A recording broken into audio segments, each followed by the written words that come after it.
Only the indolent mind would fail to rise to this challenge, Paul states. The Spirit of God dwells in you. Now, examine yourselves to see whether you are holding to your faith. Test yourselves. Do you not realize that Jesus Christ is in you? And it is your wonderful, beautiful imagination. Hello, my fellow flawless, limitless, sexy, sassy, saucy HBICs. How are you on this lovely morning, afternoon, or evening? How are you all? I hope you're all doing fabulous. I hope you're all choosing to be the versions of yourself that have exactly what you want. I hope that's what you're doing. Friends, I had a live stream yesterday, and it went fashionably well, I do believe. However, there were several super chats specifically on this live stream that I wanted to answer. I only was able to answer a few, and that's not my normal type of live stream. Normally I get through a decent chunk of super chats, and I did have to go because I had coaching. However, I would like to answer them today, and I am answering them in a combination. I have read through them, and for the most part, they're all asking quite similar questions. And let me just say this. When we are manifesting, first of all, it is so important to remember, I think it's very important to remember that you might have moments of fear and doubt. You might get thoughts that scare you or trigger you. And if at the end of the day, you know that you are using your mind or your imagination to the best of your ability, meaning you are standing in conviction of your I am awareness. If you know you're doing that, then we can't see these triggers, these fears, these doubts as holding more authority over you than Christ, than the imagination. I know for some of you, maybe that's not necessarily matching with your belief system. Poop is clearly very bored of this conversation because she's already trying to take off and get off the couch, aren't you? Sorry about that. But the lack of editing today, that's why I'm letting you know what the noise is. If what your belief system is, if you're not quite, maybe in alignment with me, as in I do believe that we are all pure unadulterated consciousness, and that consciousness is God source. Neville Goddard talks about our human imagination as Christ, and that was what the Bible was trying to fill us in on, and the Bible was written for our minds. So it is very easy for us humans to doubt, struggle with the idea that our minds are so powerful. We as humans are conditioned to look at things as good or bad. Boom. We even label the middle of that as a gray area. Because life in itself, how it plays out in reality, isn't good or bad, black or white. I think it's all gray. And it's all based on what you are perceiving, how you view reality is.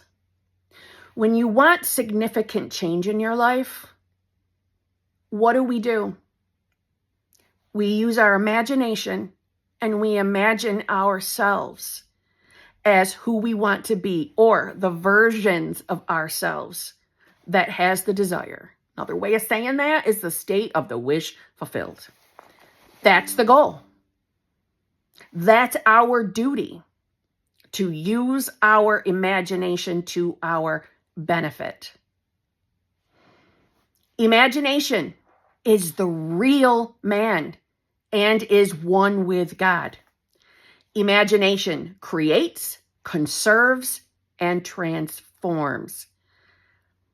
Imagination is radically creative when all imaginative activity based on memory disappears. Do we all understand what that means? That means that whatever your previous experiences have been in the area that you're manifesting, if they weren't favorable things, And if what you're experiencing in reality isn't in any way reminding you of those previous experiences, don't waste your imagination on fearing the comparison between what you believe is now in the physical 3D versus the past experiences. Don't compare the two. We're conditioned to do that. And this is what we're changing about ourselves. We're breaking out of the habit of doing it, and how we have the freedom within our imagination to do that. This is why our free will is all surrounded or all encompassed in the who we are or who we choose to be. And how do we make that choice? We do it with our imagination. When we are, and I don't think any of us do it on purpose, but when we imagine things from the past, when we are perceiving reality based on comparison to previous experiences, we'll use the most famous specific person.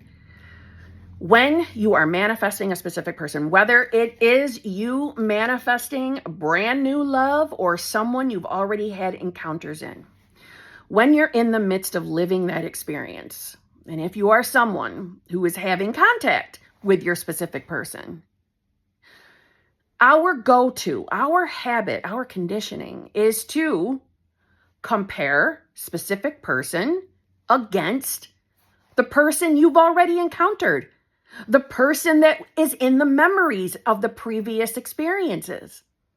So when they start acting in any way like that new, like their old self, we immediately panic. I'm being a little sarcastic with the word panic, but we get upset, we get triggered. We start thinking, oh my God, here we go again. They're not any different. They're treating me bad. They're treating me like they said that they could if they didn't want me anymore. They're doing that. So that must mean it's happening again. No, that's you using your imagination based on memory. Or based on, air quotes, facts. What we think are the facts because we experienced it in the physical. We don't want to manifest from that. We don't want to imagine from our memories. Now, pin that for one moment. Side note to any of you who enjoy thinking about your past encounters and you use those as guides to help you decide you are your new self, that you are in your new state of consciousness, and it feels good to think about your past experiences with your specific person, those are perfectly fine. A little boring, but perfectly fine. And I say boring because creating new, selecting new things you haven't experienced, in the physical with your person is more exciting because you're bringing in new experiences. But there's nothing wrong with using those past experiences if they feel good, okay? Now unpin that. Imagination is conservative when its imaginal activity is fed with images supplied mainly by memory. Conservative. I think of like boring, basic bitch, and sometimes repetitive. When we manifest using memory. Again, I'm talking about when you are comparing reality to past experiences. When you are looking out at reality and you think you're experiencing a failure, like the manifestation failing, the relationship ending. Maybe you're someone manifesting a new job and the experience of trying to get that job, as in going through interviews, applying, isn't going the way you've hoped. Are we comparing that to the past? These interviews haven't felt good. I haven't had any callbacks, or no new jobs are coming up. When I've experienced that in the past, it means I'm going to be broke. I'm not going to have a job. I'm going to get thrown out of my apartment or my home. We're using old memories. Conservative. Boring. And doesn't have to be a truth for you anymore. Imagination is transformative when it varies a theme already in being, when it mentally alters a fact of life, when it leaves the fact out of the memory. So I just read that wrong. I'm sorry, and I can't edit it, so let me read this again. Imagination is transformative when it varies a theme already in being, when it mentally alters a fact of life, when it leaves the fact out of the remembered experience or puts something in its place if it upsets the harmony of the desire. So allowing yourself to see things with new experiences, not worried about what the current 3D looks like. But I feel compelled to remind you all, you're gonna have fears and doubts. You might get triggered. But I assure you, if you know that you're returning to your decision to be the self you want to be, then you don't have to fear those moments. You don't have to fear that you've ruined anything or that your manifestation is going to stop its progress. Nothing like that has to happen for you. You have control. You have authority in those moments to decide that everything is still going to be okay. Because it is. It is going to be okay. And you will end up getting your desire. I'm just saying. But let me say this.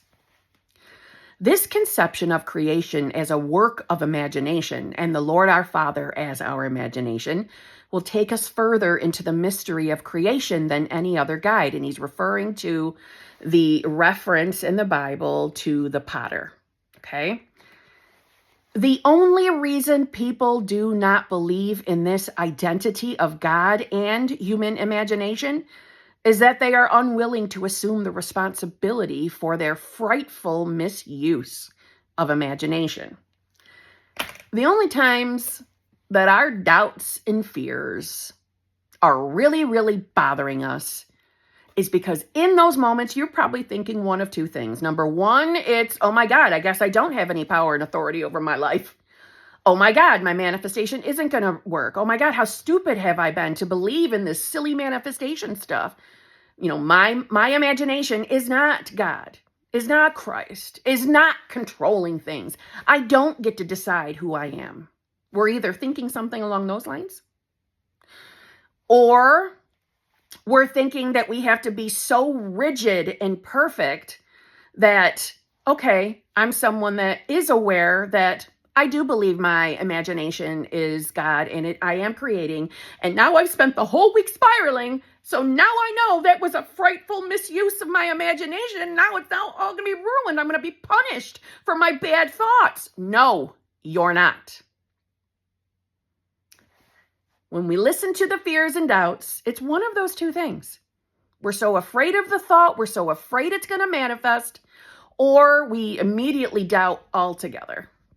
And that no way is my mind or my subconscious mind, my imagination. No way. No way is it as powerful as being God. No way. And why do we even think those thoughts outside of we just had a negative thought? Reality doesn't look like the blueprint that I expect it to look like, so I can feel safe that I'm going to get my desire. And this is where that friendly reminder, as I said, I am answering, I'm sure you can tell by we're going all over the place, multiple questions. I know everyone does this to some level, that when we start manifesting, and especially if you have a sassy personality like me and you expect reality to unfold in a very comfortable, happy way, when it appears that that's not happening, we get frightened. So using this specific person example, when specific person is not showing up the way you prefer, maybe you're afraid that you're repeating a pattern. Maybe you're someone manifesting new love and you've allowed yourself to let a new love in. And now that person is acting kind of similar to your previous relationships. And now you're thinking, what the hell? I'm repeating a pattern. Here I go again. That right there, that thinking is the frightful misuse of your imagination. Teasing you a little bit, but think about it. Where did we even get that idea that, oh my God, here's the pattern. Oh my God, here I am living that cycle again. Why? because I'm looking out at reality. I see, I'm making up the example that maybe the specific person is not as talkative. They're not contacting you very much. Here my person is not contacting me in the way that I want them to. Well, in my mind, in the past, when a specific person is quiet, seems cold, that always equaled, I'm about to get dumped or I'm about to get cheated on, because that's been my history. That's been my facts. I'm not trying to take away from your experiences. I know I had multiple of those types of experience in my, 51 years on this planet. So I am not trying to take away or invalidate what you experienced. What I would like you to know is you are not that person anymore. You are not that person. So we are comparing previous experiences that a different version of you or a different state of consciousness experienced. Throw the blueprint out. In other words, our job is to focus on the outcome of the desire as the being living the desire. We were never asked to focus on, create, and lay out a blueprint of how the manifestation should perfectly unfold. And when we experience anything that is uncomfortable, because of conditioning, because of life experiences, we assume something's wrong. This has failed. This isn't working. Yes, it is working. Yes, it is. Our answer is to just go back to deciding who you are. I am, you fill in the blank. I am. That is who I am. And we detach from 3D. Remember what detachment is. Hopefully I don't need to remind you, but I'm gonna. Detachment is not forcing yourself to not think about your desire. It's not you giving up on the desire. It's you not allowing 3D to dictate to you who you really are. You choose for yourself. And when you start to feel bad, more than likely you are perceiving reality, probably logically or literally. And if it doesn't feel good, that means it's not aligning with who you're choosing to be.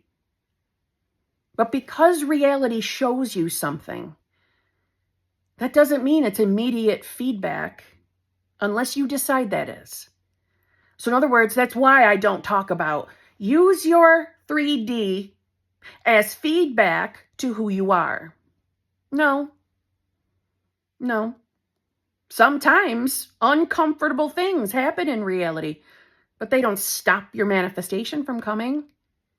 It just means your blueprint of how it should look isn't what being followed. It's not how the desire is coming. But that's nothing to panic over. It's nothing to panic over. Keep the focus on the who you want to be. And you can be rest assured the manifestation is coming. Your imagination is God, source, Christ, universe, higher power, source, energy, moonbeams.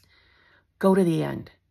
Think about how you would feel having the desire.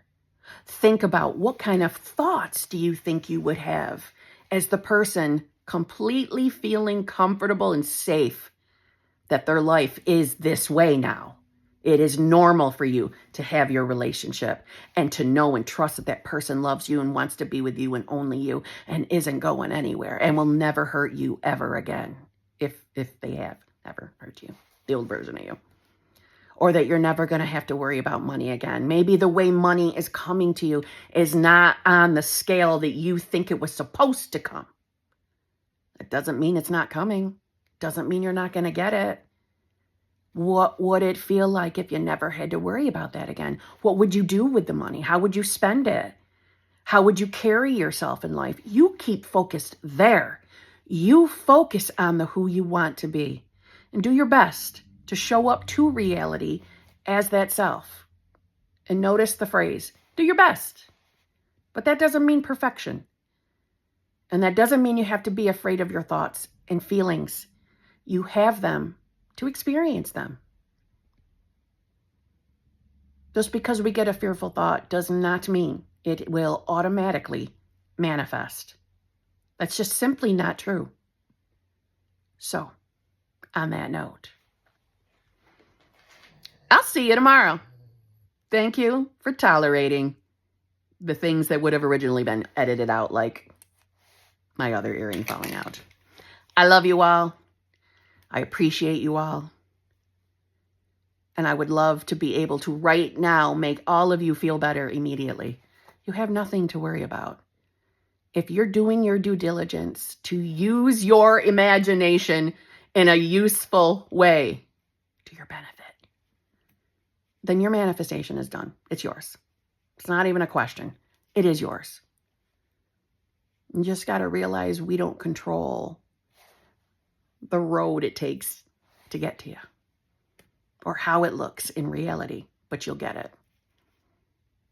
On that note, for real, I'll see you tomorrow.